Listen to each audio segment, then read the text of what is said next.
Welcome to North York Community House webinar series.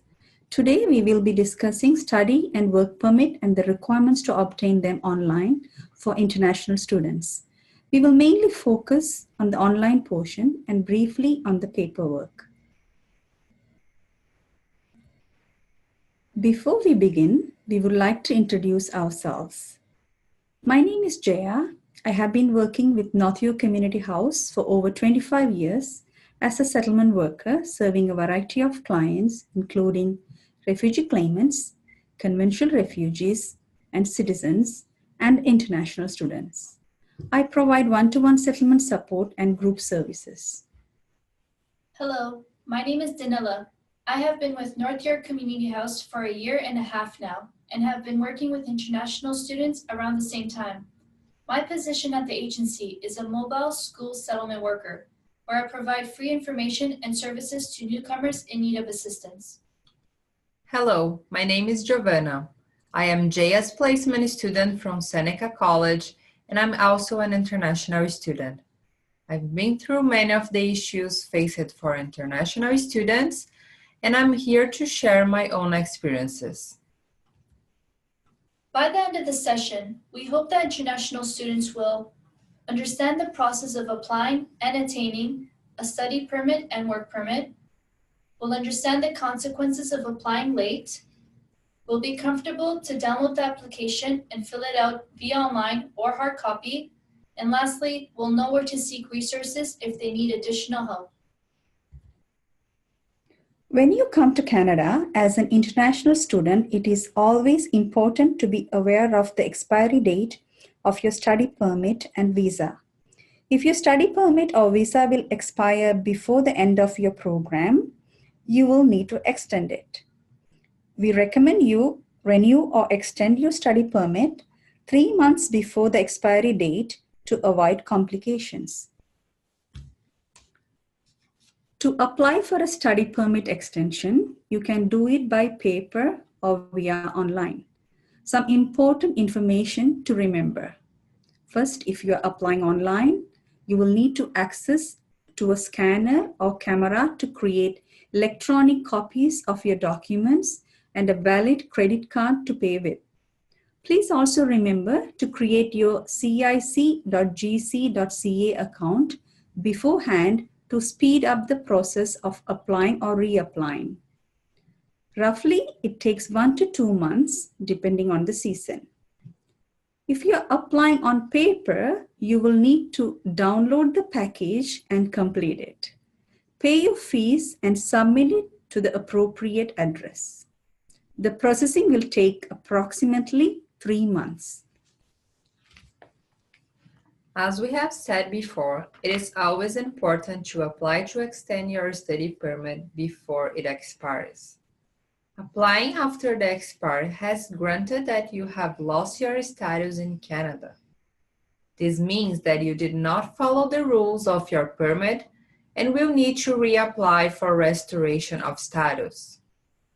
To apply, you must submit your application within 90 days of permanently losing your status, keep meeting the requirements for your stay, have met all the conditions listed on your permit, and pay the current fees restoration, $200, and study permit, $150.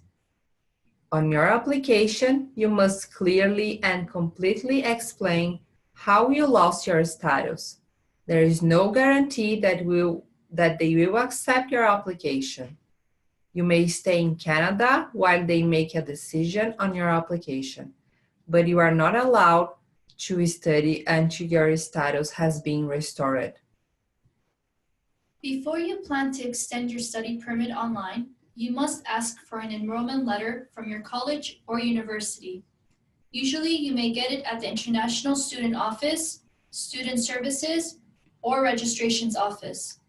With this essential document, it is time to go to the CIC website.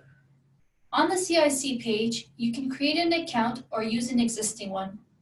After this step, there will be some questions that you must answer and remember, and then assess your eligibility for your study permit. After answering all the questions, another page will open with all the documents that you need to upload in order to provide and submit your application. Basically, you will need to have all these documents provided. The IMM 5709 form completed and accurately filled out. You will need a digital photo to upload online, a proof of means of financial support from your bank statement, your passport copies. You will need to pay the fees with a valid credit card costing $150.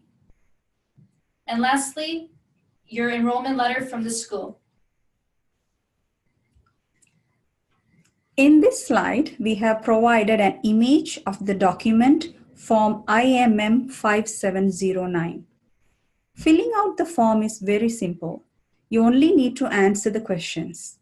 If you do recall filling out an application with CIC before, make sure your information matches with the current application. If there is any new information, it can be added. But if you still have questions regarding it, do not hesitate to look for professional help either at International Student Office or with a settlement worker. Once fill out the form and the documents are scanned, you must upload in your CIC account, pay the fees and submit your application. To monitor your application, be sure that you have provided the right email. You will always receive updates through there. And you can also log into your account to check your current status. Now that we have discussed how to extend your study permit, we will talk about open work permit applications and how to do it online. We will explain work permit application more related for the spouse or common law partner of an international student. The first step will be finding out if you are eligible to apply.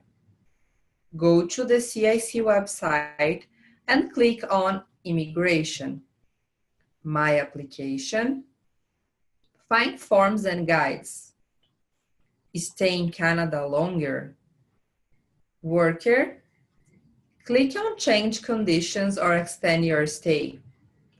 And finally, you will click on Find Out if you are eligible to apply online. From this point, you will start to answer a number of questions about yourself. Once you answer all the questions, a personal reference code will be created. Keep this number. You will need this later on. Along with this number, the system will show all necessary documents for your application. In general, you will need to have an application form, IMM 5710, a passport copy, a digital photo, proof of relationship with the principal applicant, such as the marriage certificate, a family member proof of status, such as the study permit. After you gather all the documents, the procedure is very similar to the study permit. It is time to go to your CIC website account if you already have an existing one. Upload your documents on your account, pay the fees, and submit the application. You may follow the processing time and approval through your email and logging on the CIC website. You will receive your permit in your address mail provided on your application. And this is the end of our webinar on renewing study and work permit. We hope you learned about the process of obtaining a study and work permit application via online. Thank you so much for watching. If you need further assistance related to this topic, we offer one-on-one services. You can reach Jeya, our in-house settlement worker, at 416-784-0920, extension 2228, or email Surendran@nych.ca, or connect with myself, Danilla, at 416-206-3307, or by email, dmoshi@nych.ca. Thank you.